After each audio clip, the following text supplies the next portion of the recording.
Alors aujourd'hui nous allons parler de la responsabilité du parent dans l'éducation et comme j'ai dit toujours, l'éducation vraiment c'est cette chose fondamentale. L'éducation vraiment c'est la chose la plus importante du monde et l'éducation alors que l'enfant reçoit, c'est ça qui détermine comment est-ce que l'enfant sera dans le futur. Donc le parent, à travers l'éducation que le parent donne à l'enfant, cela détermine l'avenir de l'enfant. Mais malheureusement, l'enfant ne vient pas avec un manuel dans ce monde, ce qui veut dire que c'est entièrement aux parents, c'est entièrement la responsabilité du parent de donner une éducation adéquate à l'enfant de telle sorte que l'enfant puisse avoir les outils nécessaires pour s'en sortir dans ce monde. Mais malheureusement, c'est quelque chose qui est extrêmement compliqué, qui est extrêmement difficile parce que beaucoup de parents n'ont jamais reçu une certaine aide, une certaine éducation sur comment vraiment s'occuper et éduquer les enfants. Ce qui fait que plusieurs parents aujourd'hui sont prêts même à donner leurs enfants à une autre personne pour que cette personne éduque les enfants que de le faire par eux-mêmes parce que soit ils ne veulent pas le faire ou bien ils n'ont pas du temps ou bien ils se disent pas capables de le faire. Mais sache que parents, personne ne peut vraiment éduquer ton enfant comme toi. Quel qu'en soit à qui est-ce que tu essaies de donner ton enfant, parce que beaucoup de parents aujourd'hui disent que ouais, la crèche, l'école doit s'occuper de l'enfant et surtout qu'il y a un problème. Surtout qu'il y a un problème et que le parent commence à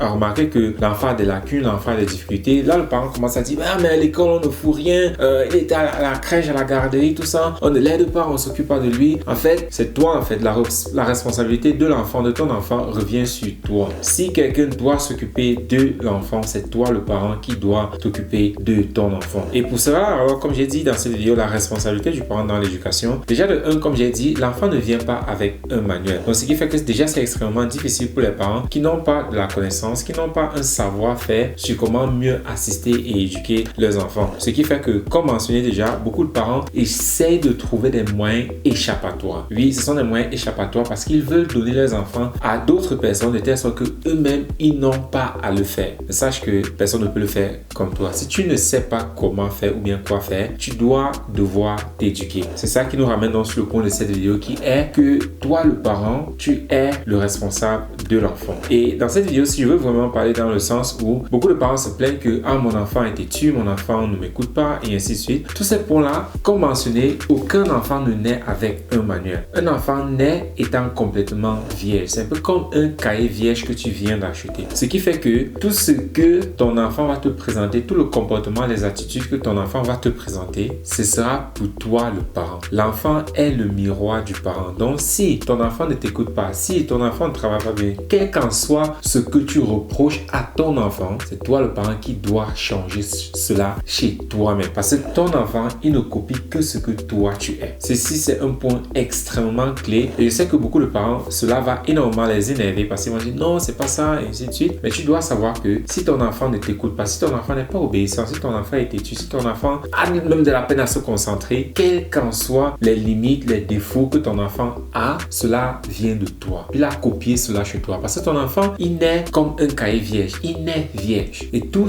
maintenant, son comportement, son attitude, sa façon de faire, il copie cela chez toi, le parent, maman comme papa. Donc, ça veut dire que s'il y a un comportement chez votre enfant que vous n'aimez pas, vous devriez d'abord commencer par vous-même à changer cela. Et vous allez remarquer que chaque fois que vous changez vraiment une attitude, un comportement, une manière, vous allez voir que immédiatement, l'enfant aussi change. Je ne sais pas si vous avez déjà remarqué cela. Essayez de remarquer les moments que vous êtes vraiment heureux. Vous allez vous en rendre compte que votre enfant réagit différemment avec vous. Regardez aussi les moments que vous êtes énormément stressé, dépressif, en colère. Vous allez aussi remarquer que l'enfant se comporte complètement de façon différente. Et cela, alors, vous devez comprendre que toute chose dans votre vie a un impact sur votre enfant. Oui, toute chose. Toutes les discutes, les conversations, les chamaillements que vous avez avec votre conjoint ou bien avec les voisins, tout cela impacte votre enfant. Donc, faites énormément attention de votre vie. Et ici, vraiment, ça ne veut pas dire que vous devrez cacher vraiment quelque chose à vos enfants. Oui, il y a des conversations que vous ne devriez pas forcément avoir devant vos enfants, mais vous devriez savoir que votre état émotionnel est extrêmement important et cela imprègne énormément l'enfant. Donc, c'est pas parce que vous voulez cacher quelque chose qu'ils ne sont pas forcément au courant qu'il y a quelque chose qui ne va pas. Ils remarquent cela au niveau émotionnel parce que vos émotions, vous ne pouvez pas les cacher. Ils sont avec vous, quel qu'en soit ce que vous faites. Par conséquent, les enfants prennent donc de cette énergie-là et ils sont donc en mesure de savoir quand maman est contente, quand maman est fâchée. Ils le savent, ils le perçoivent. Donc, faites vraiment gaffe. Le bonheur de votre enfant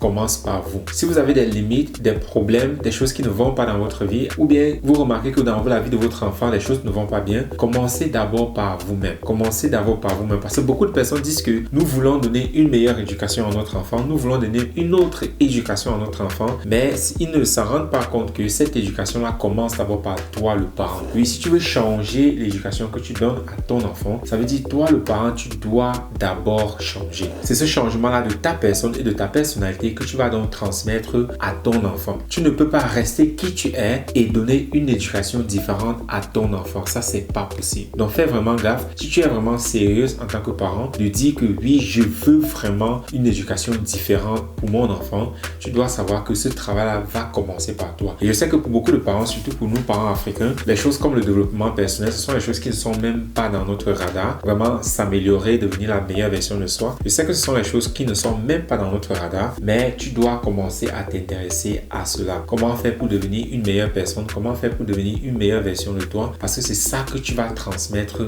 à tes enfants. Donc fais vraiment gaffe avec cela, de savoir que tous les problèmes, les défauts que ton enfant a, c'est là vient de toi, le parent. Et même s'ils sont déjà adultes, parce que tu vas dire, oui, mais ils sont déjà grands. Oui, même s'ils sont déjà grands, ils ne sont que le reflet du caractère que tu as inculqué en eux, consciemment ou bien inconsciemment. Et le plus souvent de façon inconsciente, parce que majoritairement, s'ils ne se comportent pas comme tu veux, s'ils ne sont pas comme tu veux, ça veut dire que tu n'étais pas consciente quand tu étais en train de les transmettre toutes ces connaissances-là, tous ces savoirs-là, toutes ces habitudes-là, tout ce caractère-là. Parce que si tu regardes vraiment en profondeur tes enfants, tu vas te rendre compte que soit ils ont ton caractère, la maman, ou bien celui du papa. Alors, d'où est-ce que ça vient?